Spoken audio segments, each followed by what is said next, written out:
So we have a longboard fin box here that got pushed into the board during a windstorm when a piece of plywood fell on it. This particular one has a leash loop that goes through the fin box and through the board to the deck, and it's pushed that down as well. So we've got to replace the fin box and rebuild that leash loop system. So first thing we're going to do is remove that box. I have a vacuum jig that uses vacuum pressure to hold in place that we're putting on the board here, and then we'll come through with the router and route that out. This is one of the hardest parts of a dinghy repair, is removing old fin boxes. It's just really tough and slow going, so we're using a plunge router and setting the depth, and we'll go about 1/8 of an inch at a time and work our way through that. Most fin boxes are going to be right about 1 inch deep into the board, at least longboard fin boxes, and it's a messy, dirty process, so you do want to suit up and want to wear eye protection, ear protection as well. It's noisy, and we'll slowly work our way through that. Once we've worked our way through this, we'll dry fit the fin box and just see how it fits, make sure we're clear everywhere, and then we're going to begin taping out around the hole. We want to apply masking tape around it so that any resin squeeze out from gluing the fin box in place does not end up on the board, and then we've got to try and sand that off without damaging the board.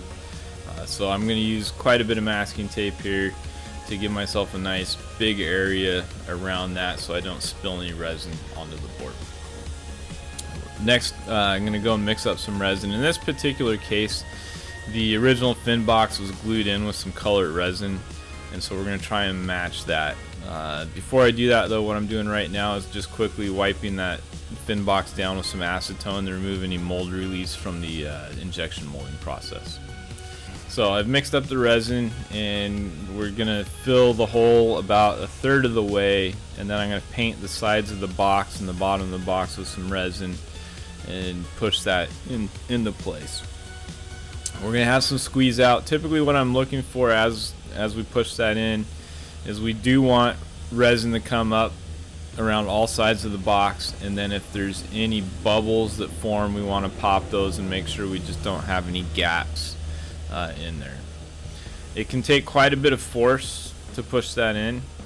Once that's in and the squeeze out has come out of the hole, we're going to clean up that squeeze out and just make it nice and uniform. You do want to leave some squeeze out at the top of the box so that as the resin shrinks, it won't shrink back and leave a gap. After the resin's cured, we're going to come back and hit it with the grinder and slowly take down that box. The masking tape helps here, keeps us from grinding into the existing board and leaving marks, and the key is to just go and smooth shallow passes and slowly work that down. If you try to go too fast, it will melt the plastic and gum up the grinder. So once we're pretty close there, we're going to remove the tape and come back in here and clean up with a little bit of 80 grit on the with a little fest tool. Again, we flipped it over. We've got some resin that came out the other side. We're going to clean that up, and same thing, a little 80 grit there.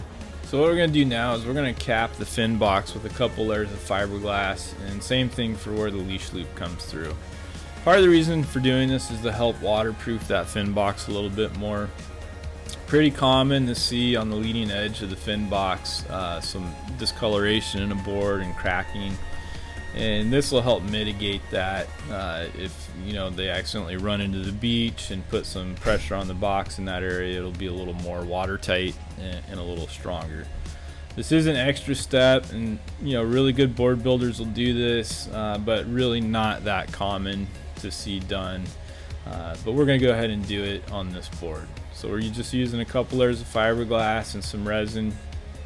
We'll get that wet out, and instead of putting a fill coat on it, we'll just use a little piece of peel ply, and that'll speed up our process and make sanding it and fairing it out a little bit easier. So again, we're just wetting that out real quick, and same deal on this side. We'll use a little piece of peel ply instead of doing a hot coat. So once that cures, we'll trim it, and actually if you can catch it at the cheddar cheese stage, it's easier. The other way I've done these is I've packed that slot with clay, and then I'll use a Dremel and drum will open that slot. As you can see, using the trim knife, it does take a little bit of patience and to be careful and get that opened up. I don't know if you can see it here, but there's also that little plastic tab in the middle. That's where your pin and the fin will go through, and so later on we'll just open that up with a utility knife. So what we're doing now is we're blending that fiberglass patch into the area around it, and we'll just go around. This board has a matte finish on it, so we're just going to sand that area to about 400 or 600 grit, and then put the acrylic surfboard sealer over the repair area and blend that in with a Scotch-Brite pad.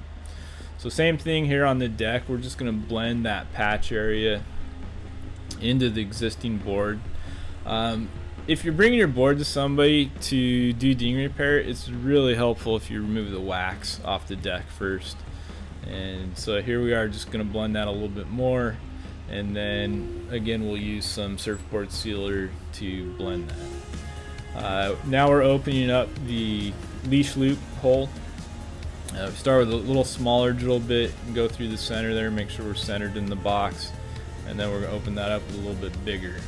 We didn't show it in this, but the next thing we do is we put the leash loop in there. After doing that, we're going to remove that tab and get the fin hardware in there and install the fin, and at that point the board is pretty much ready to go surfing. To install that leash loop, you just run a piece of fishing line with the loop in it through the hole from the top, put the rope through that, and then pull it through, and that'll get that in. And as you can see, we got that all screwed down. Not a lot of room in that box for that fin to adjust, so it goes in just like that. And we'll flip that over here, and you'll see how the leash loop comes through that side.